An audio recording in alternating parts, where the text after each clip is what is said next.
Assalamualaikum warahmatullahi wabarakatuh. Hello everyone, my name is Firnanda Widya Silviana with student ID number 99. I'm an agribusiness student at the Faculty of Agriculture, University of Trunojoyo, Madura.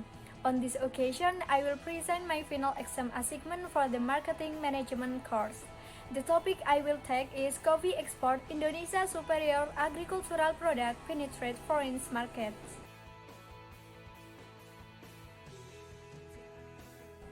The main topic of discussion that I will convey is the first, related to the guest lecture that I have attended. The second is related to strategies and tips for doing export business. The third, motivation from guest lecture presenter to start an export business. The fourth is coffee commodity and Indonesian export product. And the last, coffee competitiveness in the world markets.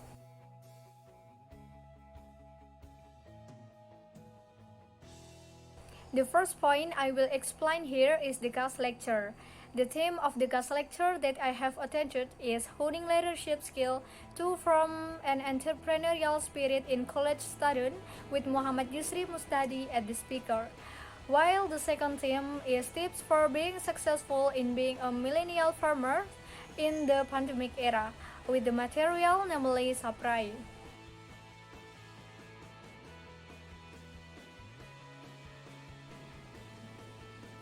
The next point is strategies and tips for exporting as motivation for guest lecture speakers. If I'm going to export agricultural product, I will implement several strategies to penetrate the export market. Marketing product abroad can now be done easily through digital media. Access and dissemination of information from all over the world can be accessed through the internet, including to introduce product or businesses abroad. The strategies needed to export product abroad are: 1. Marketing product abroad is the same as expanding the geographic segmentation of product marketing. So we need to review the suitability the product to be sold for export purposes. This rate can be seen from several sites, namely the segmentation of demographic, psychographic, and consumer behavior. 2. Study trade law, copyright, and consumer protection abroad. This strategy needs to be done because it's related to whether or not business activities are being carried out. 3. Conduct value chain analysis of businesses such as suppliers, distributors, competitors, and others. The next are tips that can be done by a business so that it can market its product abroad.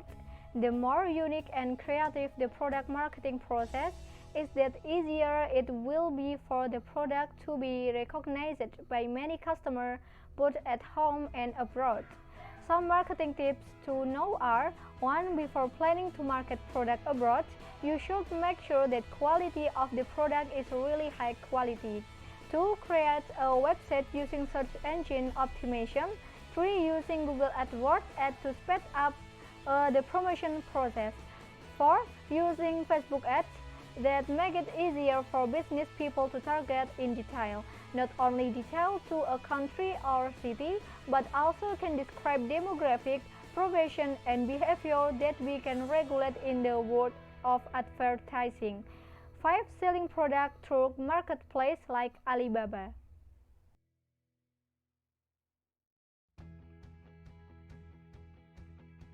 Here I will also explain what I got from guest lecture that could increase my motivation to export agricultural product.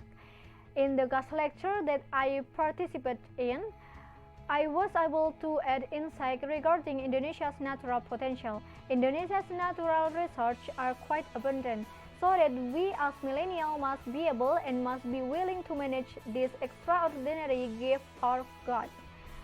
According to Saprai, in his guest lecture revealed that agriculture is a very promising business and will always be needed every time, because we live in a world of course we always use agricultural products. Even during a pandemic, the agricultural sector was the commodity that experienced the fewest shocks compared to other sectors. Various kinds of agricultural products can penetrate the international market, and millennials can take advantage of this product. The millennial generation is also a technology generation, so it is undeniable that we can also take advantage of this ability to build a business. And according to the speakers, Muhammad Yusri Mustahdi, we must be able to hone our leadership skills, starting from the simple way, namely by becoming a leader for yourself first, before becoming a leader for others. This leadership concept aims to encourage us to do work at one time because when trying to do several things, of course, it will reduce our focus of accuracy. In building a business, this is very necessary to be able to build a business well. If we plunge into the world of business, of course we will become leaders. For they must have a leadership spirit in building a business, namely, 1. Have a clear vision, 2. Courage to take action and take risks, 3. Have self-confidence, 4. Communication and relationship building skills, 5. Be a good listener, 6. Have a mentor or role model, 7. Open-minded.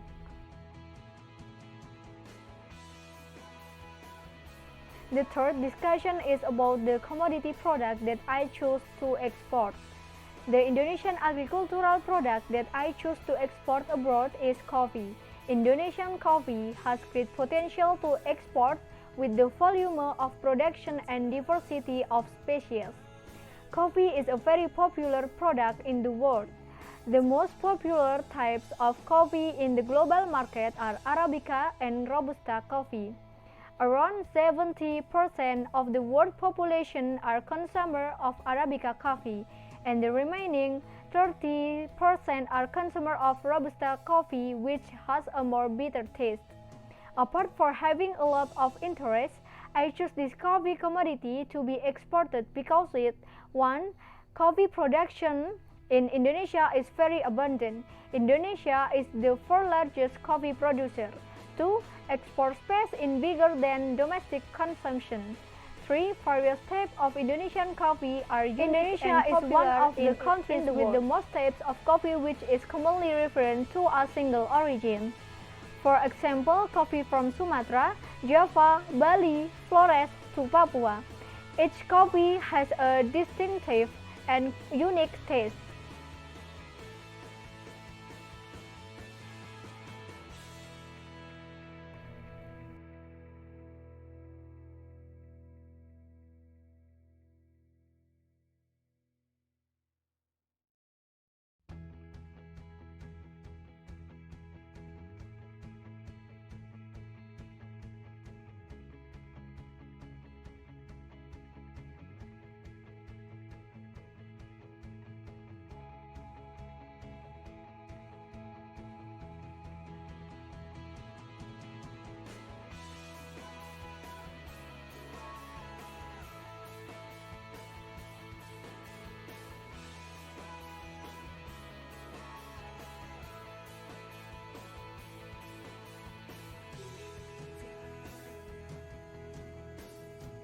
Next, coffee competitiveness in the world market.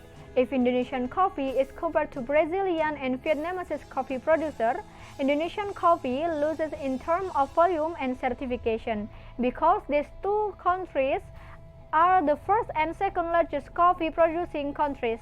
However, Indonesia coffee's products have advantage compared to other countries. Namely, 1. The quality of Indonesian Robusta coffee is recognized as superior to that of Vietnamese Robusta coffee. Even some Indonesian Robusta coffee is able to get a high value, so that is considered a specialty coffee. 2. Indonesian Arabica coffee is recognized as being able to compete with Brazilian coffee. And 3. Indonesian coffee has various types that have their own characteristics and uniqueness. That's an explanation for me. I hope my explanation can be useful this time. Thanks. Wassalamualaikum warahmatullahi wabarakatuh.